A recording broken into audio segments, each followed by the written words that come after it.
আসলে আমাদের কাছে একটা গোপন সংবাদ ছিল যে এখানে অবৈধ রেকটিফাইড স্পিরিট 100 ml এর এখানে মূলত হচ্ছে কুরিয়ার সার্ভিসে আছে। পরে আমরা এখানে এসে যেটা দেখতে পারলাম যে গাজীপুর থেকে মূলত হচ্ছে 11 তারিখে এই পার্সেলটা হচ্ছে বুকিং করা হয়েছে মতিন হোমিও হল নামে। আসলে রংপুরে মতিন হোমিও হল নামে কোনো হোমিও হল নাই, তবে যেই নাম্বারটা দেওয়া ছিল অর্থাৎ কুরিয়ার সার্ভিসে যখন মালটা এখানে আসে পৌঁছায়, তারা কিন্তু ওই মোবাইল নাম্বারে বলে যে আপনাদের এই মালটা পৌঁছে গেছে, আপনারা এসে নিয়ে যান।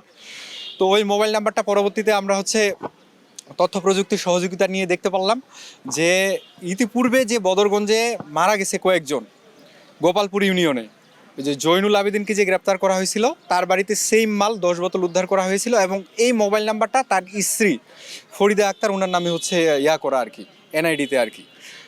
পরবর্তীতে এখানে আমরা হচ্ছে ওই ওনার বাড়িতে যাই, ওনাকে ওইখানে আমরা পাই, ওনাকে এখানে সাথে নিয়ে আসি এবং ওনার সামনে আমরা হচ্ছে এখানে 144 বোতল রেকটিফাইড স্পিরিট হচ্ছে পাইলাম, যেটা আপনারা দেখলেন। এবং হচ্ছে এই যে চালানটাও আমরা হচ্ছে জব্দ করেছি। জব্দে এখানে হচ্ছে যে নাম্বারটা দেওয়া আছে সেটা হচ্ছে ওনার নামে ইস্যু করা, ওনার নামে এনআইডি ওনার নামে। এবং হচ্ছে আপনার মূল যে গাজীপুর থেকে যিনি হচ্ছে পাঠাতো এটা, তাকেও আমরা ট্রেস করতে সক্ষম হয়েছি, ওনাকে হচ্ছে আমরা মামলায় দিব আর কি।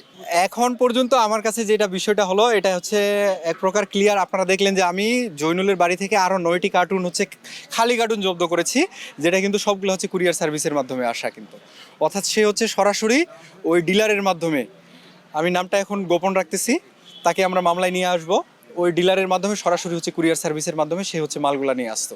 যেই কোম্পানির মালগুলা হচ্ছে জৈনুলের বাড়ি থেকে পাওয়া গেছিলো এবং আজকে কুরিয়ার সার্ভিস থেকে আমরা জব্দ করলাম, এই মাল হচ্ছে আজাদ হোমিও হল বা হচ্ছে অন্যান্য যে আরও কয়েকটা হোমিও হলে আমরা অভিযান চালিয়েছি, কোথাও পাইনি আমরা। ওনার নাম হচ্ছে মোছাম্মদ ফরিদা বেগম, ওনার স্বামীর নাম হচ্ছে মোহাম্মদ জৈনুল আবেদিন। ওনার প্রেজেন্ট অ্যাড্রেস হচ্ছে আপনার হচ্ছে কিসামত বসন্তপুর, গোপালপুর, বদরগঞ্জ, রংপুর, অর্থাৎ গোপালপুরে যে ঘটনাটা ঘটছিল আর কি। হোমিও ডক্টর সাজেস্ট করে তারপরেই যেন হচ্ছে সবাই ওষুধ কিনে, তার আগে যেন কেউ ওষুধ না কিনে আর কি। এবং হচ্ছে যারা হোমিওর দোকানদার আছে তাদের ক্ষেত্রেও আমার একটা রিকোয়েস্ট থাকবে, তারা শুধুমাত্র যেন পেশেন্টদের কাছেই হচ্ছে হোমিও ওষুধ বিক্রি করে, আর কারো কাছে না।